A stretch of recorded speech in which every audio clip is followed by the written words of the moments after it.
Employee development. What does it take to develop people, whether you're a brand new manager or you have been at the top of the chain for a long time? Today, we're going to have a conversation, myself and Lisa Mitchell, about what to do, how to do it. We're going to talk about intentionality, potential, communication, all these different areas. It's a blast today as we dive in. So get ready to follow with a pen and paper or your thoughts, or let your thoughts go, because we're going to cover a whole bunch today. So check it out. Welcome to Masters of Employee Development, Mike Acker's YouTube segment devoted to training team members in any type of organization. Your host is a best-selling author, corporate trainer, and business leader. Find out more about Mike at mikeacker.com. Each episode, Mike welcomes a CEO, HR director, or other experienced manager responsible for leadership and development. Together, Mike and his guest expert discuss training successes, challenges, and best practices. Lean in, listen, and take part in a community dedicated to improving life through increasing leadership. Now, here's your host, Mike Acker. Lisa, thank you so much for being on the program with me today. My pleasure. Thank you so much for having me. So we're talking about employee development. And so the majority of people listening to this segment on YouTube or to the podcast are in HR, their leadership, their CEO, there's somebody who is in charge of developing people, the human capital, the main part of a business, as I like to think about it. So why are you uniquely qualified to be on Masters of Employee Development?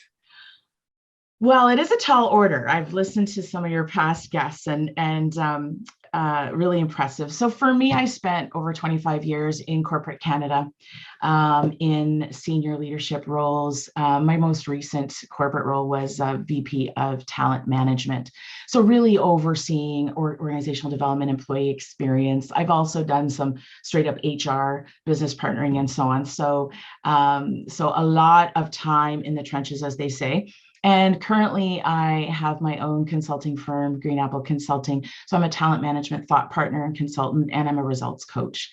So I work with people through group coaching programs, one-on-one, and in the consulting kind of space as well. So as a corporate, I like how you said corporate Canada. It's so funny because I'm so used to saying corporate America. Yeah. When you said corporate Canada, I was like, wait a minute. That's right. Well, and actually there's overlap because some of those companies were US owned. So Right. I kind of had a blend. Yeah. Yeah. Corporate North America. How we should both just go there. Yeah. I was about to say that when you said it. So good. We're on the same page.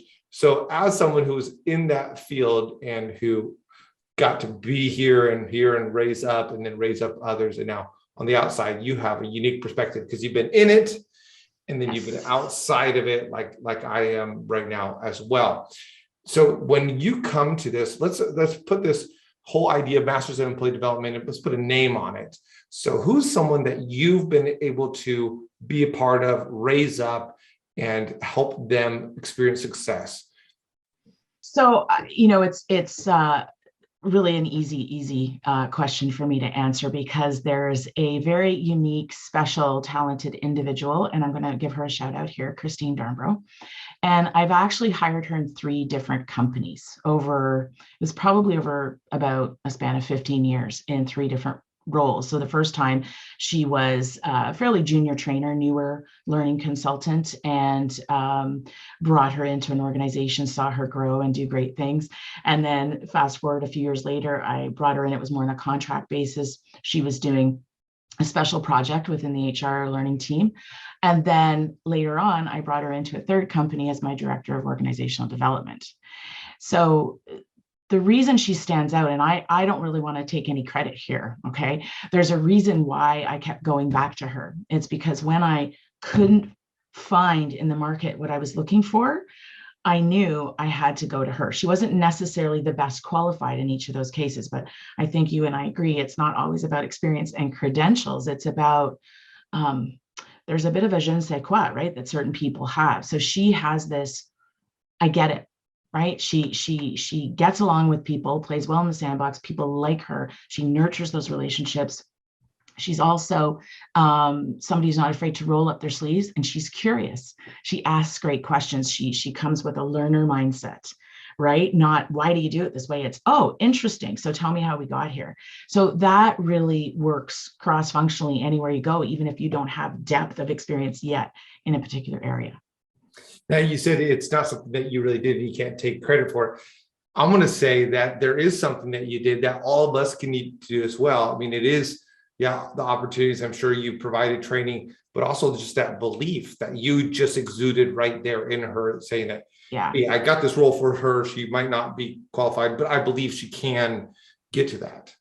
That's a great point. Absolutely. And it's just, I want to put her at the forefront in terms of what she brings to the table. Now, certainly, if you were to ask her, was Lisa helpful in any way? I think she would say yes. I know she would. We're still friends and in touch and so on. So I really helped her grow in terms of her strategic skills and her critical thinking and, how to work with stakeholders and so on. So for sure, there was a lot of mentoring and learning from each other along the way. But I agree with you. It's that belief because, preparing for today, I was thinking about there's a few other people, in my career that I can think of where I was like, you, Mike, there's, what, I have this over here and I know it seems like this is coming out of the blue. I think you'd be really amazing. This would be a great opportunity. And so there's a few people I could name off the top of my head like that, and I think, on the other end too, there's mentors and leaders I've had who have seen something in me that I didn't see in myself, right? That were, responsible in some way for incredible growth, on my growth trajectory, my career. So it's such an interesting thing because even the title of this segment on YouTube or this podcast, Masters of Employee Development. Yes. It's fun because a true master in some ways shouldn't actually believe that they're a master. Well, yes, I think the most important quality really here for leaders is humility. I think if you think you know it all, then we're done. Go home. I mean, to create willing followers that want to come along with you, we have to demonstrate that we're learning equally. We may be further along in certain areas because we've had more experience and so on, or think a certain way that's needed in that moment. And yet we're partners. That's why I characterize myself not as a consultant, but as a talent management thought partner, because I really feel that it helps people to have the visual of I'm with you, elbow to elbow, even if we're on Zoom. Okay, I'm elbow to elbow. I'm with you.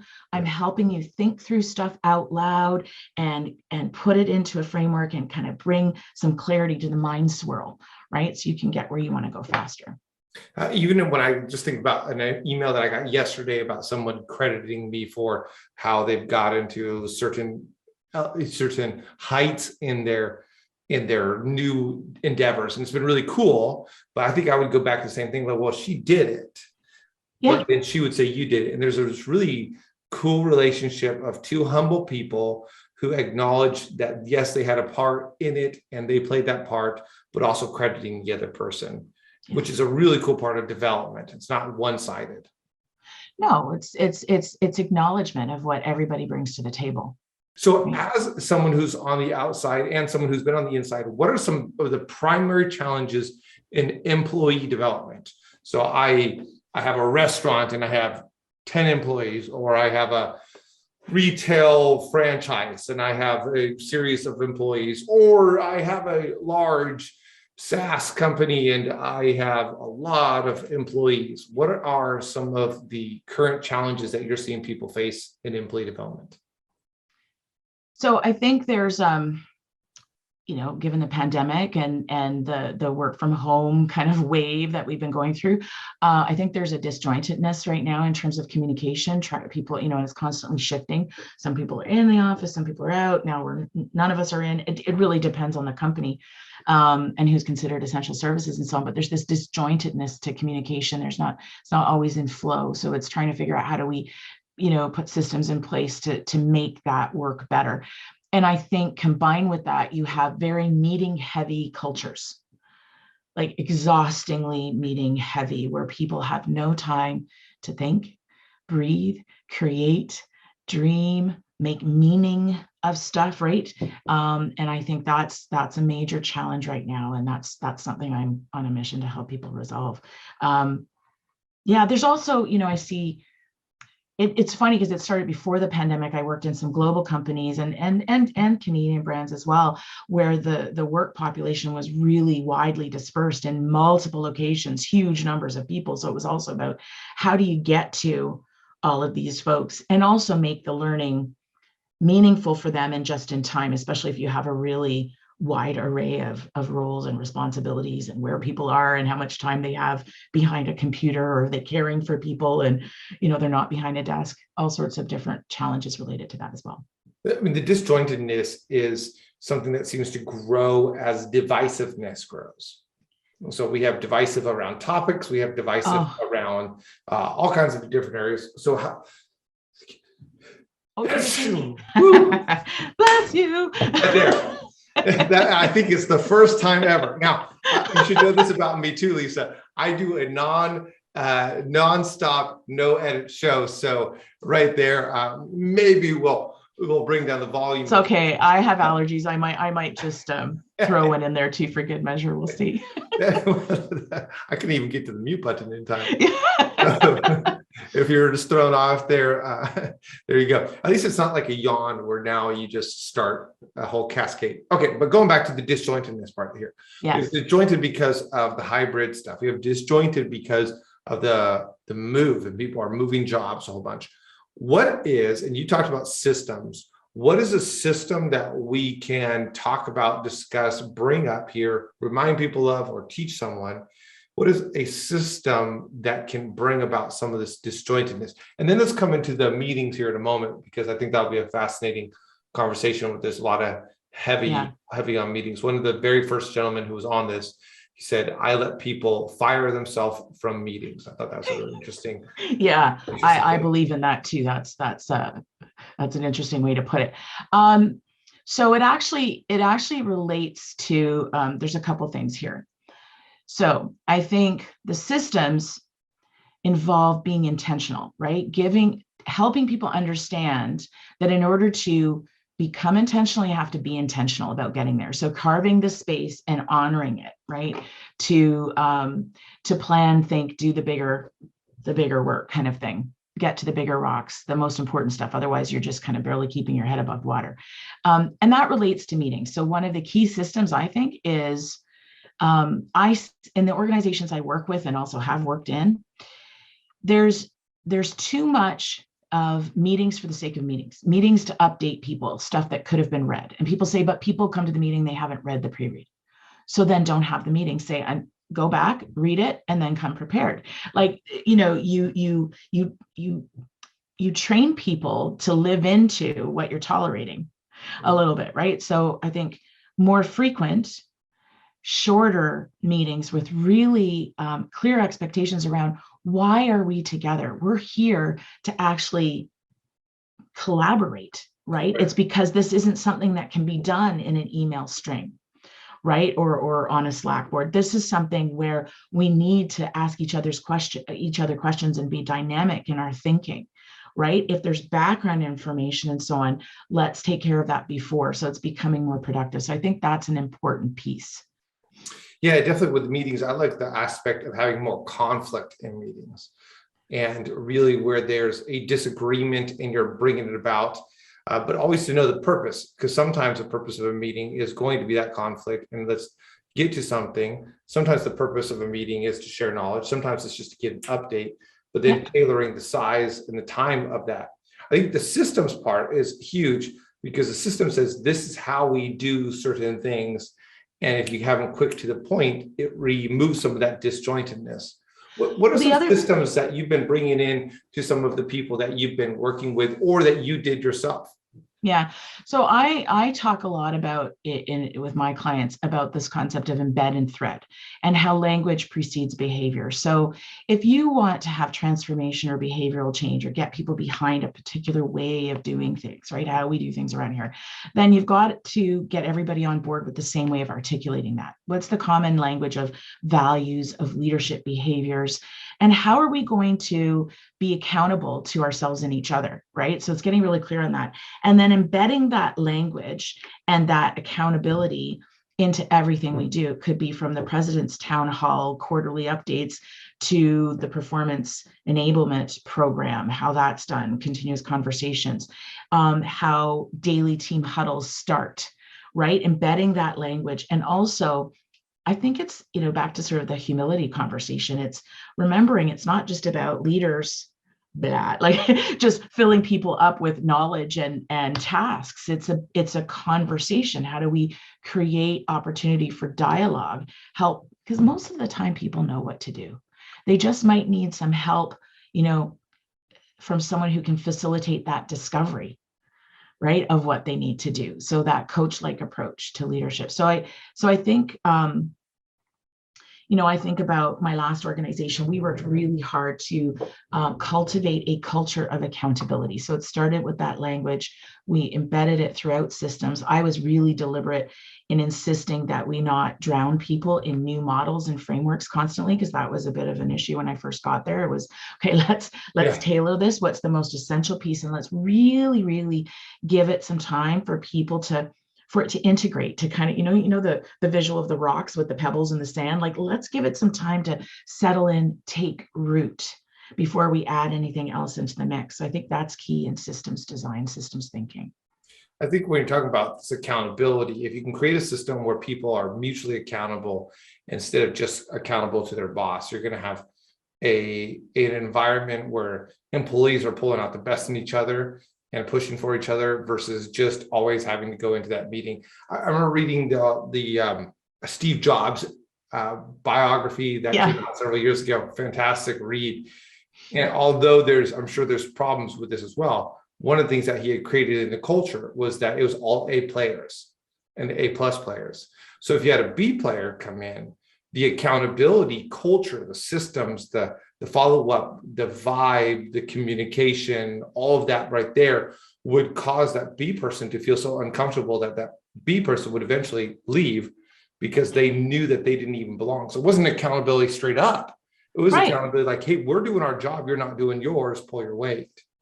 Well, and we're talking about masters of employee developments, the leaders, and leaders are employees too. And I think often we do them a disservice. We think, okay, I was talking to a client the other day and they're like, oh, it was a newer client. And we've never done any formal training for our leadership, and they don't have time to be like a full day in a workshop or anything like this. So we're starting to figure out what this is going to look like. I think often though, we'll do the training kind of as an event, right? And then expect they're going to go out and immediately know how to apply it. And that's not the case.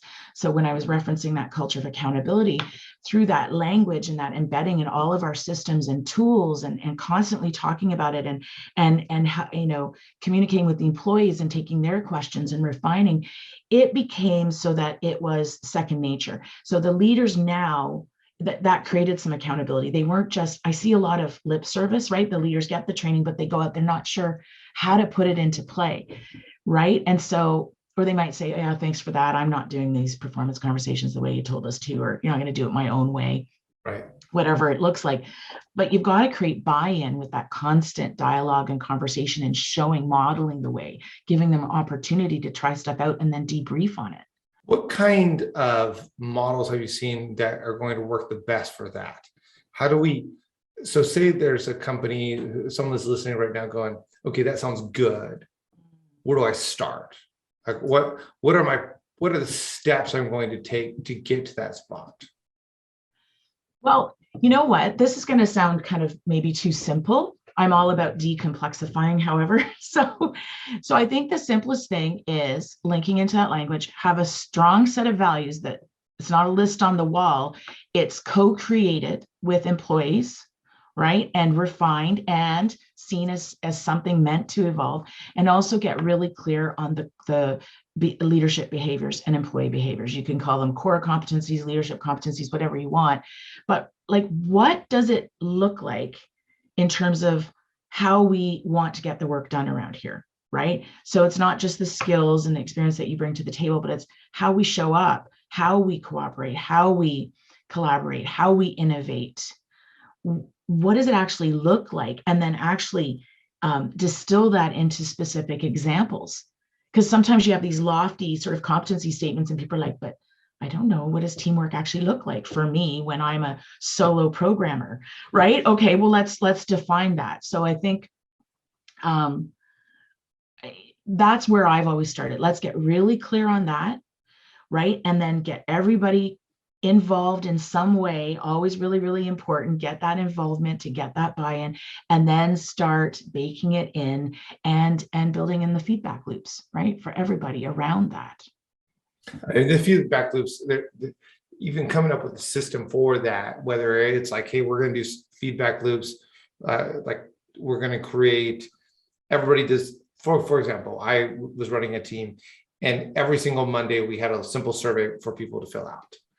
And it was just part of our feedback loop going into it. And then we had certain meetings set throughout the week that were just short touch-based meetings, and that we could elaborate on one, and they all knew what they were supposed to bring in those 30-minute meetings. But it was a system for us to hear from them, for us to hear from them. I'm of the mindset that one system that we need to have in place is instantaneous corrections, instead of waiting for it to be waiting. And then people are like, what are you talking about? Why are you telling me now? That kind of thing. right. And that having those feedback loops part of it, even at the end of a meeting, where sometimes, I mean, nowadays it's so simple, you can get a quick little email that says, how was that, or what needs to be done. Those kind of things can be systematically helpful. Yeah, I agree. And I've done a lot of the same, right? Like, so it's having regular cadence around meetings, both one-on-one and team, and building in the expectation. We're going to do some feedback here, feedback for you, feedback for me, about how things are going in the department. And I also think that something that people stumble over sometimes is they expect, when they ask employees for feedback, that they're just going to give it. And then they're like, oh my God, it's crickets. I'm not getting anything. Yeah. And I always offer, how can you simplify it and make it safe for them? And a great question to ask is often, what's one thing that I could do, or we as a team could do, that would make your life better, make it easier to do your role, whatever, just one small thing, doesn't have to be massive, because I really want to understand that. I'm not promising I can do it. You don't have to promise, but you can position it, but make it safe for them to open up and actually start thinking about that. Do you think a lot of times that employees aren't talking about what's going difficulty and why they're not getting developed, or they're leaving simply because they don't feel safe? Absolutely. What are some of the factors for people not feeling safe in a work environment? The stuff that I hear is frequently, they talk the talk, don't walk the walk. Right. So it's this perception that, there's people making decisions up here and they're acting a particular way and they're saying you need to do this, but they're not doing the same. So I think it's, for leaders, it's super important to remember that and remember what it's like to be the employee. There's always automatically, because of that authority kind of line of sight, there's already a bit of distance that's created with that. And don't underestimate what that does for people's perceptions, right? And in the absence of communication, where do we go? Negative, right? Oh my God, Mike hasn't texted me back yet. Is something wrong? Like, we go negative. It's just human nature. So I think it's important to remember that distance and communicate. There's never a time to under communicate, in my particular opinion. I think we've got to share. When I teach change management or critical communication, it's always around 3 key pillars, right? Acknowledge where people are at, right? And ask questions, choose to learn, lean in that way, provide context. Here's what I'm thinking about. Here's a decision coming up that we need to make, right? And I need your input on, the different options and what am I missing?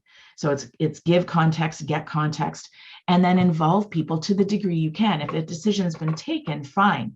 How can you involve them in rolling it out in a way that, impacts them?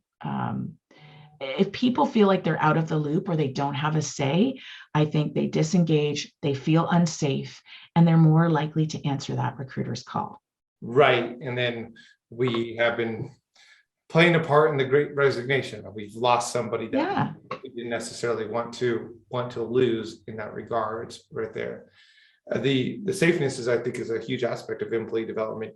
And when we think about thriving nations, they're going to Yes. thrive in times of peace. Think about how difficult it is right now in Ukraine with everything that's just disastrous. And yet when there's times of peace, then there's all kinds of, there can be an argument that World War II, helped America in some different ways. But if you really think about it, it's really the times of peace where people feel safe, that they're able to develop things, build things, and our employees can build things and develop things. You talked about change management. I think it's really interesting. So you're a manager over here, you get hired or you move over here, and now you are coming in, and often the mandate is to change things. We want you to change things, production, money, but the things and the money is produced by people. And so change management is really about people.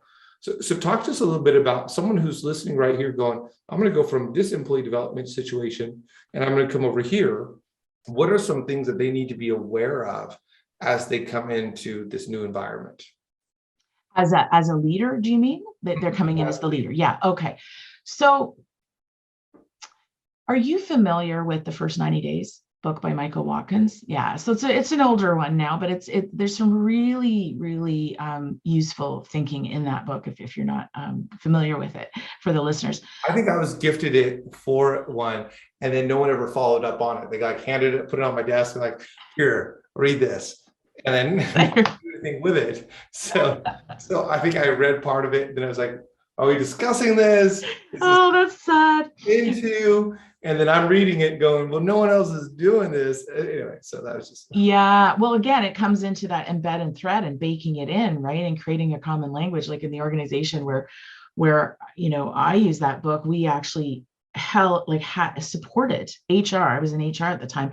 We supported new senior leaders coming in. We would give them the book, and then we actually had a bit of a sort of workbook thing, but a series of meetings to help them work through their onboarding, the challenges they were seeing, the allies, the challengers they were encountering, and how do you start making steps in a way that doesn't get immediate pushback, right? Because nobody likes someone who comes in and says, that's not the way you should do it, or why do you do it that way, right? It creates immediate defensiveness. Nobody wants to feel like they've been, somebody thinks they've been doing it wrong the whole time. I think new leaders, new to a role or new into a company, have to remember that things are done a certain way because people were doing the best they could, right? They may have had blind spots, but we don't know what struggles they were encountering, right? Maybe somebody was doing the work of 3 people, et cetera, right? So it's around, taking your time. I think initially it's, and again, give context to people. Right now, for the next 2 months, all I'm doing is meeting with the team, meeting with my peers, other stakeholders, really understanding lay of the land, learning the business, and then, and what are the challenges and what are the things people would like to see happen next. And then we're going to talk as a team about what's feasible, what's not, and we're going to prioritize. We're going to go back and vet that with our stakeholders, and then we're going to start. So it's being super transparent about the fact it's a process. The biggest mistake I've seen, I was just talking about this with somebody the other day on my podcast. The biggest mistake I've seen with leaders myself, either reporting into them or leaders that I've supported in organizations, is coming in being a bit of the proverbial bull in a china shop. Mm-hmm. Where they're so eager to make their mark and hit the ground running, as we like to say. And that's all needed, right? They probably have a 90-day plan they're expected to deliver on. And yet they're not telling anybody about it. And they're just making change. Like, this is how I've always done it. Mm-hmm. And this is going to work here. And that's not necessarily true. What got you here won't necessarily get you there, as Marshall Goldsmith tells us. So I think it's being very intentional, really choosing to involve the people around you that are impacted by your decisions and your success. Yeah. When you look at this issue of coming in there and the context, one of the things I say, a lot of what I do is communication coaching. And one of the things I often say is that uncertainty leads to insecurity. And now that's very true for ourselves. Like, if I'm uncertain of whether this environment is safe, or if I'm uncertain if people like me, or if I'm uncertain of my skills, then I'll be insecure. But even as a leader or managing people, if their uncertainty produces insecurity in them, and if you can set up systems like where feedback, where they know where they are, even if they know that they're doing poorly, they know where they're doing poorly, they know what they're doing poorly, and they know how to change it. Well, and that's key too. It's not just this isn't working, you have to fix it. It's let's talk about how to fix it, right? How do you course correct? And I also think it's not leaving it, to your point earlier, to the last minute, right? Like let's get really clear at the outset of any task, project, big or small. What are the outcomes? Mike, what are you thinking you're delivering here? And then like, here's what I'm expecting. Now, how do those things line up or not? And let's figure that out right now so that there's no surprises. And then have frequent milestones where we're checking in and there's time to course correct before something goes off the rails. I mean, that's learned over many years leading people, I'll tell you, right? Because, I remember being a junior manager and just thinking, well, I get it. It's super clear in my head. I know what I want and where it should be. Right. And then being so surprised that people didn't make any traction, or it was the wrong traction in the wrong direction, and whose fault is that? Usually we got to look inwards, look in the mirror. So it's interesting. We've mentioned a couple of times on communication. And one of the things I've got a chance to do is go in to work with companies in their communication, just improving it. Because a lot of people are not saying what they mean, they're not meaning what they say, or they're taking way too long to lead a meeting that could be 10 minutes, wasting. One company was wasting about $20,000 a week. Oh, yeah. 1,000 employees. I believe it. I mean, so much so that waste of time, waste of energy, waste. And going back to something you said earlier, the communication, it's the communication not only of the context, it's the communication not only of the certainty, it's a communication of how you do it. And all these different areas provide a kind of area and environment where an employee can grow up. Well, and we've got to give people more voice, a chance to voice and think out loud. Because I talk about something in my work a lot, the mind swirl, right? And I actually talk about this one model really that I've created, the talent leaders growth continuum. So imagine two axes. So you have, your intentionality, how intentional you are, and then your potential. And when you are low intentionality and not really living into your potential, you're just kind of surviving. It's not your fault. It's just a state of affairs. You're in what I call the vortex, like the sandstorms. You just like the mind swirl is taking over and you're overwhelmed, and it's really hard to sort out fact from fiction. And so as you become more intentional and start to say, okay, I feel like I should go faster. In actual fact, you need to step back, take some time, clear your head, take care of yourself, right? Focus on some self-mastery here around the emotions and so on that you might be experiencing, and become more intentional. What's the most important thing here? What do I really need? And I'm only going to focus on that. And then I'm going to go further. And moving up that continuum to what I call the oasis, where 80% of your time you're intentional and you're living into your potential. Yeah. I think that's the secret sauce, right? Like it's giving yourself and helping employees have time to think out loud and to think with each other. Yeah, it's good. That's good. I love this. Hey, some good thoughts here. We're coming up on our time. So is there anything that you're saying, hey, listen, leaders, remember this? Any kind of just final nugget that you just want to say, make sure blank. So leaders, create opportunities for yourselves and for your employees to think out loud, to actually just think, dream, chat through, not be so rushing to objectives all the time. That's part of the process, an important, integral part of it. Good. Some margin and margin and communicated margin. Hey, we're coming into a meeting, we're coming to time, and we have margin in this. There should be meetings that should be short to the point, but I love what you're saying here is sometimes you have to have more space, not rushed.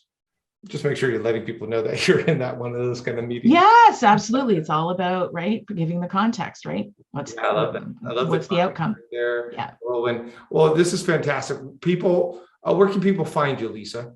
So they can find me at greenappleconsulting.ca, and /contact will actually take you to a form where you can book a time with me if you're interested in a Clarity Catalyst call, and I can tell you about how I support talent management leaders.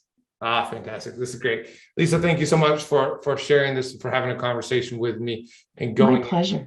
and all these different environments. And we ended up taking a little bit of a trip there. It was fun to do so. Yeah. Thank you so much for being on the show. Appreciate it. Thanks for having me. It was a really great conversation. I appreciate it. Absolutely. And to all of our listeners, you're the reason why we do this, our viewers. So thank you so much for taking some time to tune in as you drive, as you work, as you do whatever you might be doing.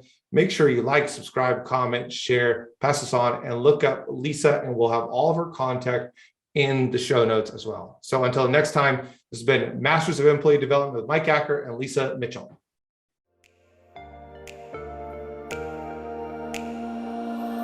Thanks for listening to Advance with Mike Acker, a podcast designed to provide an edge for leaders through improving practical leadership skills and increasing confidence in speaking. Mike is a best-selling author and business owner who has helped many leaders increase their skills and their confidence, propelling them to new heights in their personal and professional endeavors. Join an incredible group of professionals taking the steps to become better leaders at connect.stepstoadvance.com. Don't forget to rate, review, and subscribe so you never miss an episode.